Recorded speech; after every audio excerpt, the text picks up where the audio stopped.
하나님 말씀은 계속해서 신약성경 마가복음을 보고 있는데요. 11장 27절로부터 12장 12절까지 말씀입니다. 한 절씩 교독하신 후에 제가 또 저와 여러분이 마지막 절을 같이 합독하면 좋겠습니다. 신약성경 75면에 있습니다. 성경을 읽으실 때 한 마음이 되셔서 또박또박 바르게 정확하게 박자에 맞춰서 읽었으면 좋겠습니다. 27절을 먼저 읽습니다. 그들이 다시 예루살렘에 들어가니라. 예수께서 성전에서 거니실 때에 대제사장들과 서기관들과 장로들이 나와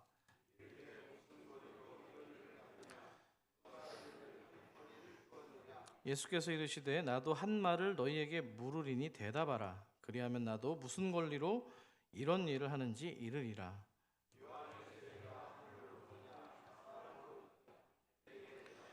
그들이 서로 의논하여 이르되 만일 하늘로부터라 하면 어찌하여 그를 믿지 아니하였느냐 할 것이니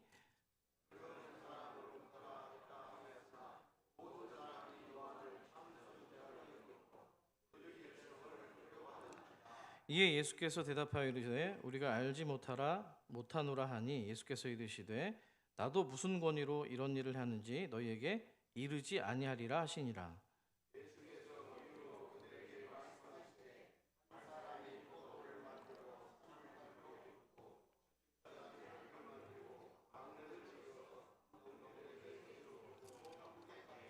때가 이르매 농부들에게 포도원 소출 얼마를 받으려고 한 종을 보내니 다시 다른 종을 보내어 그의 머리에 상처를 내고 능욕하였거늘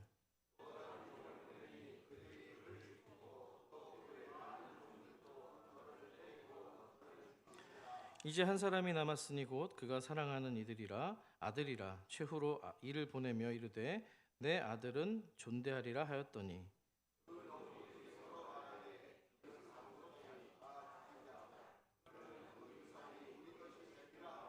이에 잡아 죽여 포도원 밖에 대 던졌느니라. 와서 너희가 성경의 건축자들이 버린 돌이 모퉁이의 머릿돌이 되었나니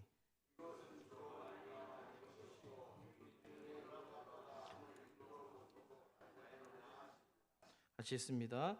그들이 예수의 이 비유가 자기들을 가리켜 말씀하심인 줄 알고 잡고자 하되 무리를 두려워하여 예수를 두고 가니라. 아멘. 할렐루야. 오늘 아침 주일은 제가 좀 기분이 좋습니다. 그동안 좀 교회 못 나오셨던 발길이 좀 뜸하셨던 우리 지순덕 권사님도 오늘 예배당에 오셨고 또 좀 투병 생활을 하고 계신 우리 다영이 아버님, 김용수 성도님도 또 오늘 예배에 나오셨고요. 우리 문정래 권사님 같은 경우는 목발을 짚고 이 예배당을 나와주셔가지고 제가 너무 기분이 좋습니다. 하나님의 성도를 대할 때 그런 기쁨이 서로에게 있기를 축복합니다. 자, 지난 시간에 우리 주님께서는 두 가지 사건의 중심에 계셨습니다. 요약해드리면 한 가지는 열매 없는 무화과 나무를 저주했던 사건이고요. 또 한 가지는 주님께서 성전에 가셨는데 성전 안에서 매매하는 이 환전상들과 이 상인들의 상과 의자를 뒤집어 엎으신 사건입니다. 그리고 나서 다음날 아침에 길을 가는데 전날 주님께서 저주하셨던 이 무화과 나무가 말씀대로 뿌리채 말라 죽고 말았습니다. 자, 그러면 이 무화과 나무의 사건과 성전 청결 사건이 어떤 연관이 있었을까요? 자, 무화과 나무는 지난 시간도 말씀드렸습니다만 오직 열매만 기대할 수 있는 나무입니다. 자, 그런데 예수님이 보셨던 그 무화과 나무는 잎만 무성한 겁니다. 열매가 없이 잎만 무성한 무화과 나무였습니다. 마땅히 열려 있어야만 했던, 그때 말씀드렸죠. 그 시기에는 맛없는 열매, 파괴가 열렸다고 했는데 그것조차도 없었기 때문에 주님께서는 실망하셨고 나무를 저주했던 겁니다. 자, 그런데 문제는 그 모습이 마치 이스라엘 백성들과 꼭 닮아 있었다는 겁니다.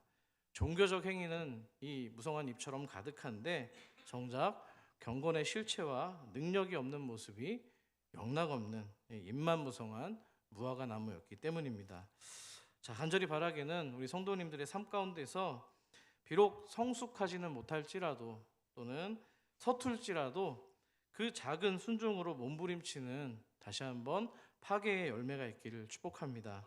그리고 더 나아가서 그 작은 순종들이 잘 여물어서요, 궁극적으로는 맛 좋은 테나의 열매를 맺으시기를 다시 한번 축원합니다. 이 시간 옆 사람과 한번 이렇게 인사하면 좋겠습니다. 반갑게 인사를 나누실 때 처음에 순종이 열매입니다. 한번 인사하겠습니다. 시작. 순종이.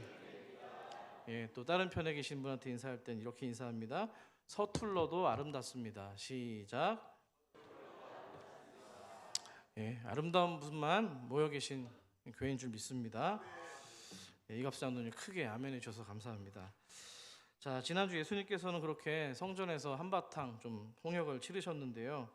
자, 그렇다면 예수님이 행하셨던 이 태도에 대해서 종교 지도자들의 반응은 어땠을까요? 아마도 상당히 뿔이 나야 있었을 겁니다. 불편했을 겁니다. 그래서 오늘 본문 28절을 보니까 대제사장과 서기관들과 장로들이 예수님께 다가가서 다음과 같이 따져 묻기 시작합니다.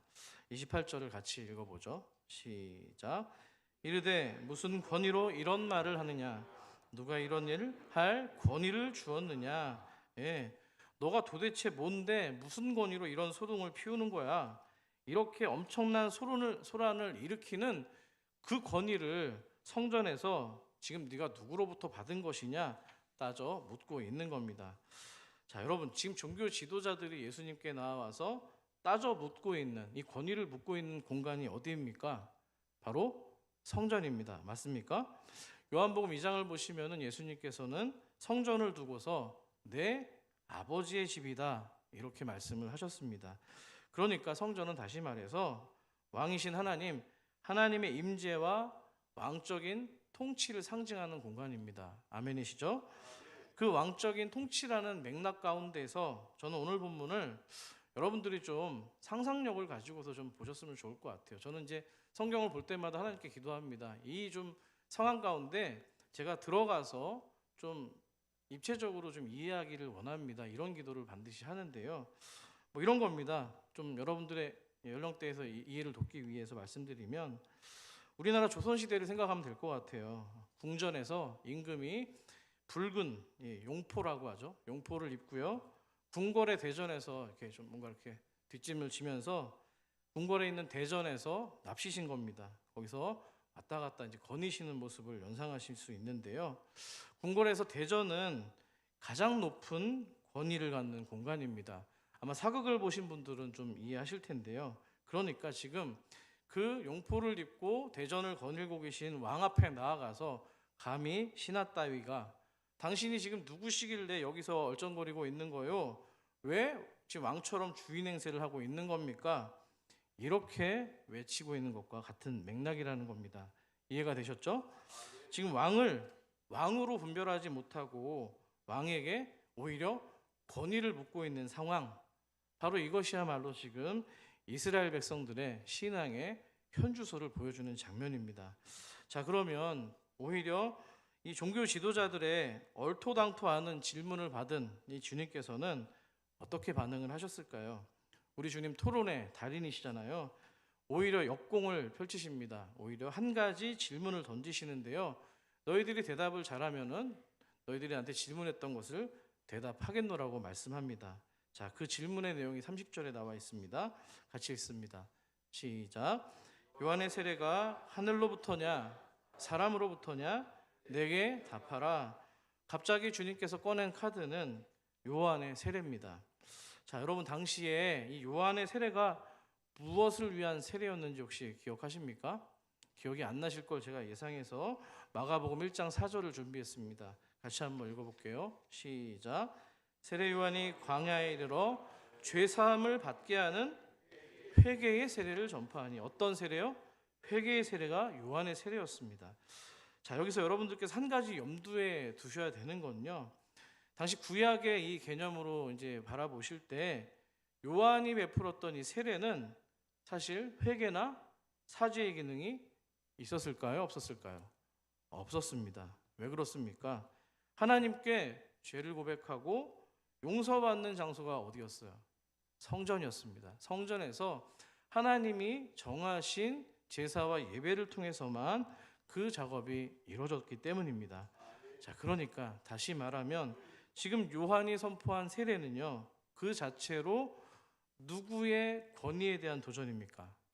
성전과 성전에서 섬기고 있는 제사장들의 권위를 지금 심각하게 위협하고 있는 행위였다는 겁니다. 자, 그러니까 예수님은 지금 종교 지도자들을 향해서 대놓고 말씀하시는 거예요.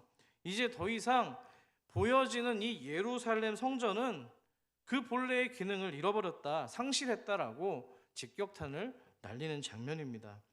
자, 그렇기 때문에 지금 요한의 세례가 하늘로부터냐 아니면 사람으로부터냐 묻는 이 예수님의 질문은요, 종교 지도자들에게는 굉장히 골치 아픈 진퇴양난의 문제가 되어버렸습니다.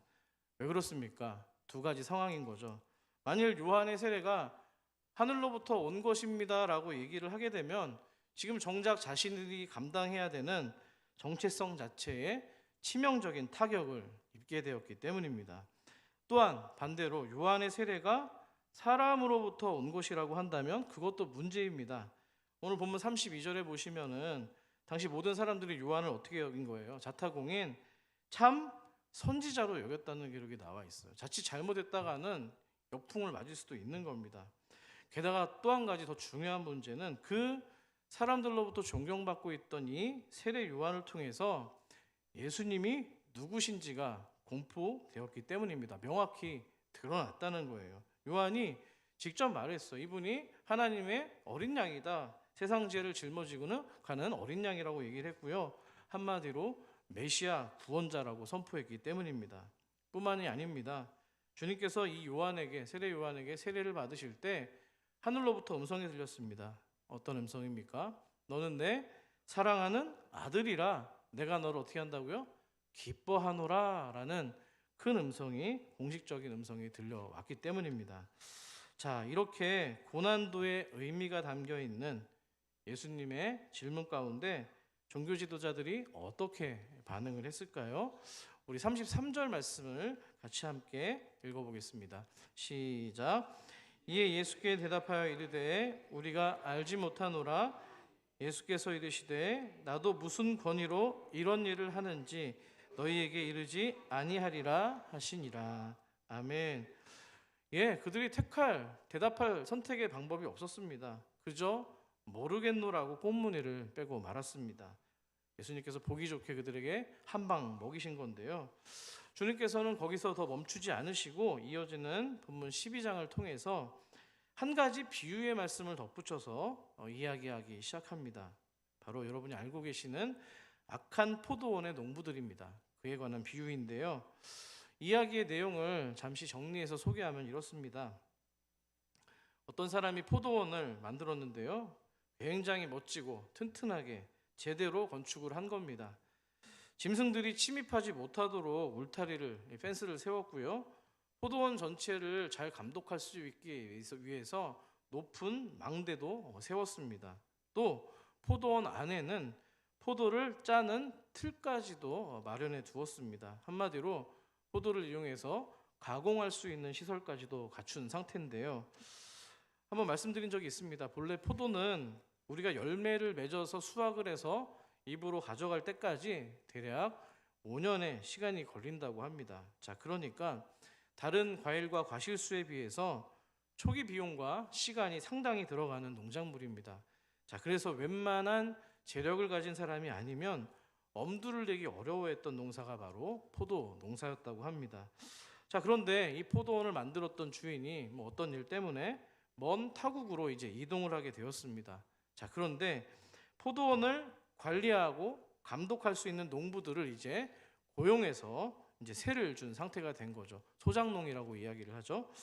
자, 그리고 시간이 지나서 포도원 주인은 포도 열매가 맺힐 시점이 되었을 때 이제 소출을 받기 원했던 겁니다. 그래서 자신의 종을 보내는 거예요.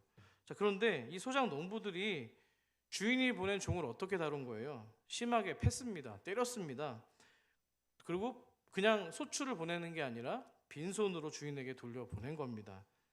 상식적으로 말이 안 되는 행동입니다. 주인을 무시하는 반역 행위였는데요. 주님께서는 굉장히 극단적인 지금 예화를 들여서 말씀하고 계신 겁니다. 자, 그래서 이 포도원 주인이 이상하다, 다시 또 다른 종들을 보냅니다. 근데 이번에도 마찬가지입니다. 농부들의 악행은 계속해서 반복이 되었고요. 나중에는 주인의 종을 죽이는 데까지 그런 상태가 되었습니다. 자, 근데 이 주인이 참 인내심이 좋은 분 같아요. 이번에는 주인의 아들을 보내는 겁니다. 향후 이 포도원의 이 상속자가 될 사람이잖아요. 내가 이 정도 아들을 보내면은 그들이 좀 태도가 달라지겠지, 이런 마음으로 보낸 거예요. 자, 계속해서 종들을 보내고 나중에는 하나밖에 없는 사랑하는 아들까지 보냈다는 거는 이 주인이 포도원을 향한 이 마음이 얼마나 소중하게 여겼는지를 보여주는 대목입니다. 그래서 주인은 그렇게 끝까지 포도원에 대한 주권을 지금 행사하고 있는데요. 자, 하지만 이 악한 이 소장 농들은요, 이제 간이 배 밖으로 튀어나온 겁니다. 주인 대신 찾아왔던 이 아들마저 죽여버리고요, 포도원 밖에 던져버렸기 때문입니다. 왜 그렇습니까? 아들만 없으면 어떻게 되는 거예요? 포도원이 자신들의 차지가 될 거라고 착각을 한 겁니다. 자, 이렇게 갈 때까지 가게 되자 포도원 주인은 더 이상 참을 수 없었던 거죠. 가만히 있을 수가 없어서 본국으로 돌아와서 결국에는 그 악한 농부들을 진멸하고 말았습니다. 자, 여러분, 근데 놀라운 거는요, 이 비유의 말씀을 듣고 있던 종교 지도자들이 예수님께서 하시고 있는 이 비유가 지금 자기들을 향해서 빗대서 하신 말씀이라는 것을 금방 알아차렸다는 사실입니다. 자, 결국 우리가 아는 대로 그들은 예수님의 비유에서처럼 포도원, 즉 예루살렘 밖이죠, 영문 밖에서 하나님의 아들 그리스도를 십자가에 못 박고 이렇게 죽이고 말았던 겁니다. 여러분, 근데 진짜 이야기는요, 사실 이 비유의 끝에서 끝나지 않았습니다. 왜냐하면 반전이 기다리고 있었기 때문입니다. 그 반전의 내용은 그 종들에 의해서, 그 농부들에 의해서 죽은 줄로만 알았던 이 아들이 부활했다는 사실입니다. 예수님께서는 그 사실을 오늘 구약의 시편 118편을 통해서 다시 한번 증거하고 계시는데요. 우리 본문 12장 10절에서 11절 말씀을 한 절씩 또박또박 한번 여러분들이 읽어주십시오. 시작.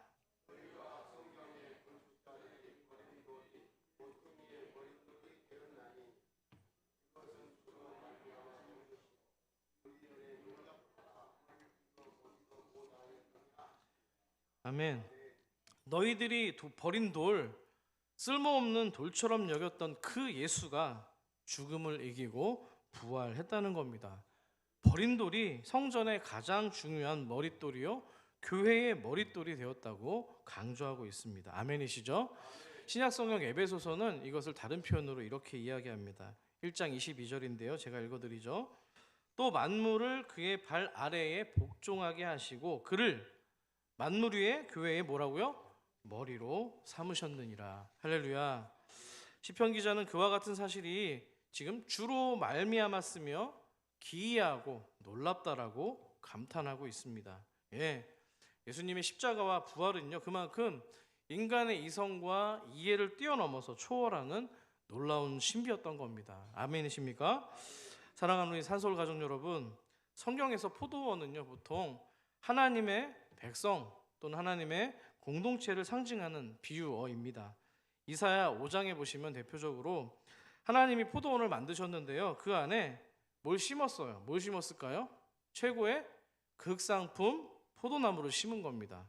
자, 그러면 극상품 포도나무를 심었으니까 열매는 뭐가 나와야 돼요? 극상품 포도나무, 포도 열매가 나와야 되는 겁니다. 당연히 기대할 수밖에 없었는데요. 하지만 결과가 어땠습니까? 그들은 맛없는, 맛대가리가 없는 들포도를 맺었다는 겁니다. 자, 그런데 오늘 주님께서 말씀하시는 이 포커스는 그 포도나무에 있는 것이 아니라 포도나무를 가꾸고 돌봐야 될 그 농부들에 대한 이 질책에 있다는 겁니다. 자, 농부들은 당연히 포도원의 소출을 마땅히 주인에게 돌려줘야만 됐습니다. 하지만 그들은 주인이 보낸 종을 때려서 빈손으로 보내거나 죽여버렸습니다. 자, 이들이 왜 그랬을까요? 아마도 그들에게는 주인이 기대하는 열매와 소출이 없었던 겁니다. 그래서 반역하고 반항으로 종과 아들을 이렇게 죽일 수밖에 없었던 거예요. 자, 앞서서 주님께서는 성전을 바라보시면서 또 이스라엘 백성들이 열매 없는 무화과 나무 같은 모습을 지적을 하셨습니다. 그런데 그 결정적인 책임이 바로 오늘 권위에만 도취되어 있어서 마땅히 해야 할 책임과 의무를 다하지 않았던 바로 그 사람들을 지금 가리키고 있다는 겁니다. 자, 여러분, 그 결정적인 책임이 결국에는 지금 오늘 본문 속에 나와 있는 사내들인의 공회의 리더들이었던 제사장과 서기관, 장로들이었다고 지금 꼬집고 있는 내용입니다. 이 종교 지도자들은요, 하나님이 세운 백성들의 리더입니다. 그렇기 때문에 하나님을 영화롭게 하고요, 하나님의 공의와 정의라는 열매를 맺어야만 했고요, 백성을 돌보고 살피고 양육하는 책임이 있었습니다. 하지만 아까도 말씀드린 것처럼 그저 권위만, 또 그 권위로부터 나오는 개인의 이득만 생각하고 의무에 소홀했던 겁니다. 자, 여러분, 사내들인 공회는요 총 70명, 정확히 말씀드리면 71명의 사람들로 구성되어 있습니다. 70명은 공회원을 이야기하고요, 한 명은 의장이 되는 대제사장을 말합니다. 자, 이 71명의 구성은요, 그 모세가 임명했던 구약 그 출애굽기에 나오는 70인들의 장로에서 우리가 그 유래를 찾아볼 수가 있습니다. 우리 민수기 11장 16절 말씀을 여러분들 한번 읽어 주십시오. 시작.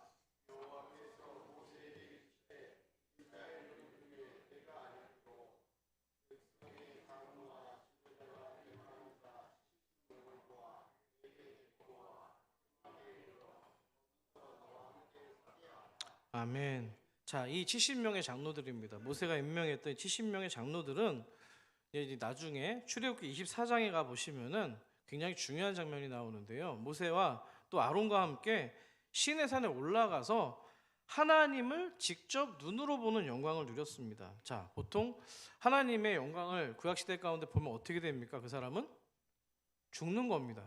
자, 그랬는데 어떤 상황이 됐을까요? 24장 출애굽기 11절 말씀을 같이 합독합니다. 시작. 하나님이 이스라엘 자손들의 존귀한 자들에게 손을 대지 아니하셨고 그들은 하나님을 뵙고 먹고 마셨더라. 할렐루야.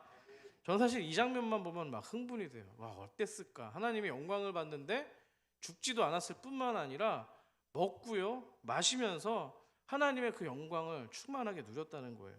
11절을 다시 보니까 그들을 누구라고 표현합니까? 하나님께서 존귀한 자들이라고 표현하는 거예요. 자, 그렇게 하나님을 뵙고 먹고 마시는 영광을 누렸던 사람들입니다. 종교 지도자들이. 그렇지만 그들은 그 영광을 누리는 만큼 책임 있는 삶을 살아야만 됐습니다.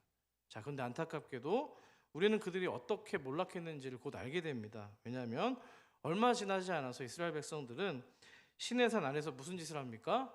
금송아지를 만들고요, 그것을 하나님으로 생각하면서 숭배했기 때문입니다. 자, 그 짓을 누가 주도했던 거예요? 나중에 제사장, 대제사장이 될 아론과 그와 함께 있었던 바로 이스라엘의 지도자, 장로들이었다는 겁니다. 자, 그러니까 그 당시에도 또 지금 구약 시대도 지금 신약 시대도 마찬가지로 문제는 백성들 포도나무가 아니고요, 포도원을 맡고 있던 농부들이었다는 겁니다. 아멘이십니까? 하나님은 당시 구약에서도 진노하셨고요, 오늘 비유 가운데서도 진멸했다고 기록을 하고 있습니다. 물론 이제 구약에서는 모세의 중보기도 때문에 하나님께서 참으시는 장면이 나오는데요. 우리 사랑하는 산솔 가족 여러분, 구약 출애굽기에 등장하는 이 이스라엘의 장로들과 또 신약의 또 이 사내들인 공회원들의 실패를 통해서 우리는 중요한 교훈을 얻게 됩니다. 그건 바로 하나님께서 교회 공동체의 리더들에게 맡겨주시는 권위와 사명이 영광스럽기는 합니다만 그만큼 또 무겁고 무섭다는 사실입니다. 그들은 하나님이 맡겨주신 포도원을 충성되게 돌봐야만 됐습니다. 왜 그렇습니까? 언젠가는 오늘 비유의 주인처럼 하나님께서 열매와 소출을 달라라고 물으실 때가 오기 때문입니다. 아멘이시죠? 그 내용을 히브리서 4장은 이렇게 기록합니다. 13절입니다. 지으신 것이 하나도 그 앞에 나타나지 않음이 없고 우리의 결산을 받으실 이에 눈앞에 만물이 어떻게 됐다고요? 벌거벗은 것 같이 드러나니라. 아멘. 자, 저와 같이 목사를 비롯해서 교회의 중요한 직분 맡은 자들은 장로님, 안수집사님, 권사님들은 오늘의 말씀을 정말 깊이 품고 살아가시기를 축복합니다. 우리 모두 하나님 앞에서 그 모든 것들을 결산해야 될 리더들이기 때문입니다.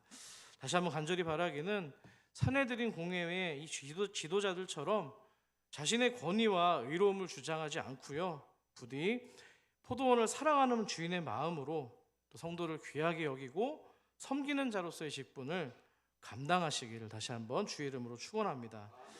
자, 여러분, 우리는 비단 이 교회뿐만 아니고요, 각자의 삶이라고 하는 주님께서 주신 그 삶의 포도원도 있습니다. 마찬가지로 열매를 잘 맞아야 되는데요, 가정이라는 포도원이 있을 수도 있고요, 직장이라는 포도원이 있을 수도 있고요, 또 학교라는 포도원이 있을 수도 있습니다. 그곳에서 마찬가지로 하나님의 거룩한 백성답게 거룩한 열매를 맺어야 된다는 거예요. 왜냐하면은 거기서도 우리는 하나님이 맡겨주신 농부요, 또한 주님의 종이기 때문입니다.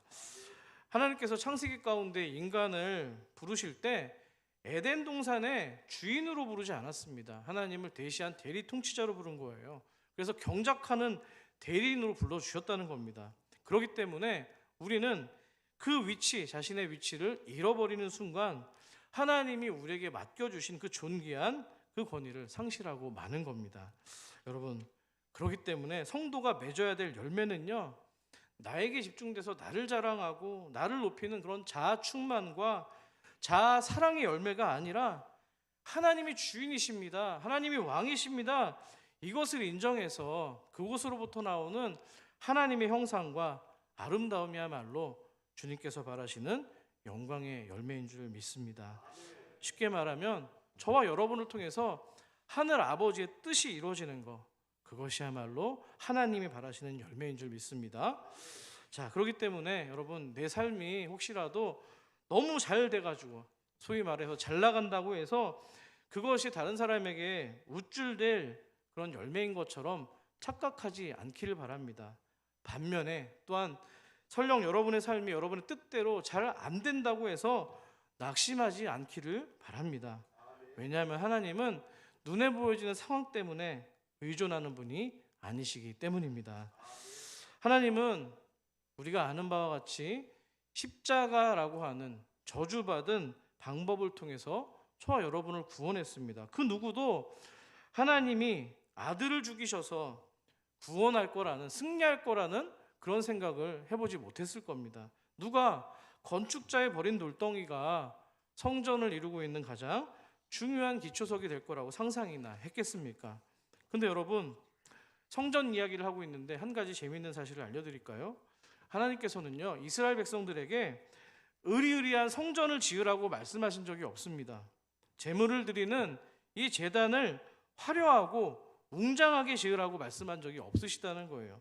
솔로몬과 이 다윗이 자발적으로 그렇게 한 거 아니에요. 하나님께서는 그저 당시 이 광야에 있던 성막 텐트 하나면 충분했다는 거예요. 기뻐하셨다는 겁니다. 믿으십니까?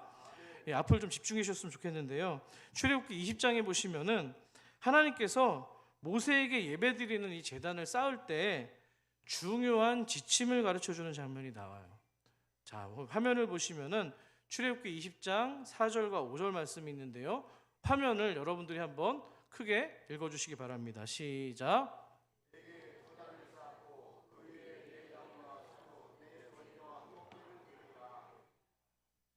25절입니다.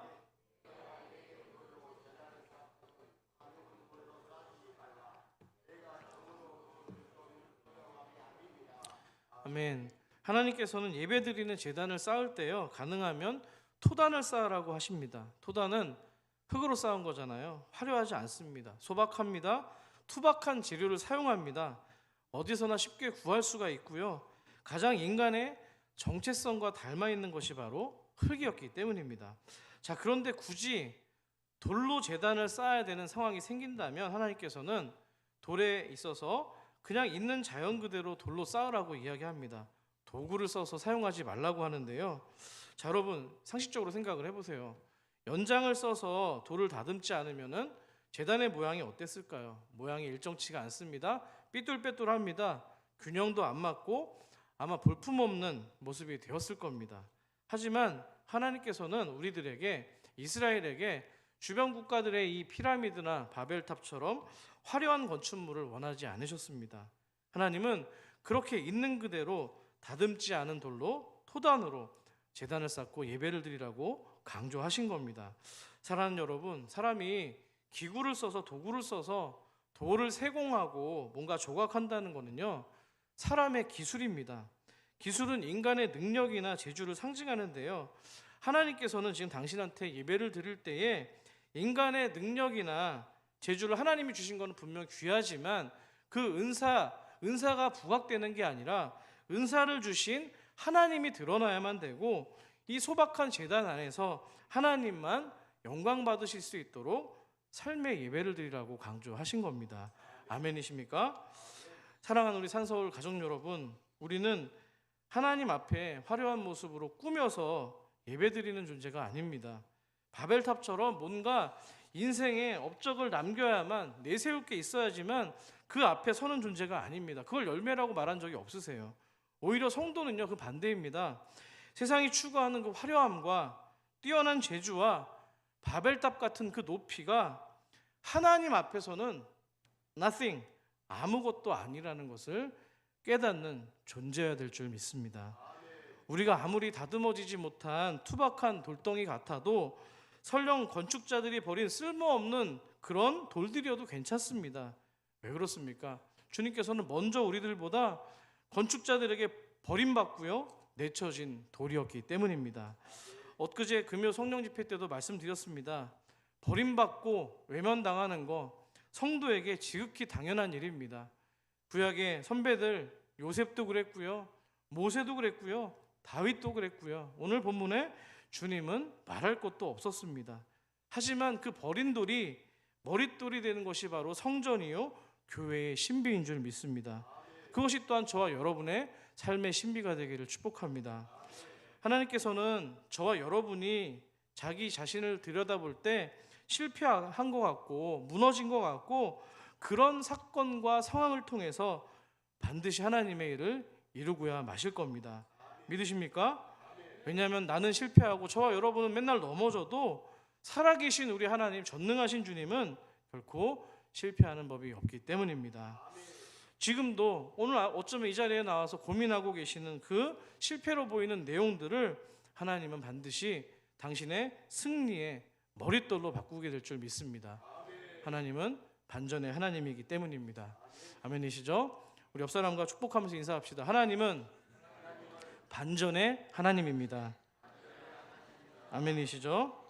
뭐 한 가지 예를 들면은 예루살렘이 이 초대교회 가운데 큰 핍박이 있었습니다. 사도행전에 나오잖아요. 기독교인들이 그 핍박 때문에 다 흩어지는 일이 생겼어요. 근데 안 좋은 일입니다. 실패입니다. 그런데 하나님은 어떻게 일을 하신 거예요? 흩어진 그 디아스포라 유대인들을 통해서 하나님의 복음을 아시아와 또 대륙에 있는 유럽으로 이제 선교할 수 있는 선교의 통로로 삼으셨다는 겁니다.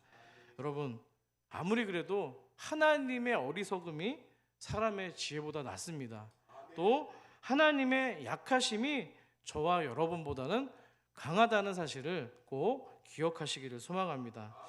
오늘 본문의 비유에서 주인이 이 보낸 아들이 죽임을 당했을 때 아마 소장농들은 쾌재를 불렀을 겁니다. 하지만 그들은 그것이 바로 주인의 재산을 그들이 상속받는 게 아니라 심판의 때가 되었음을 그때는 몰랐을 겁니다.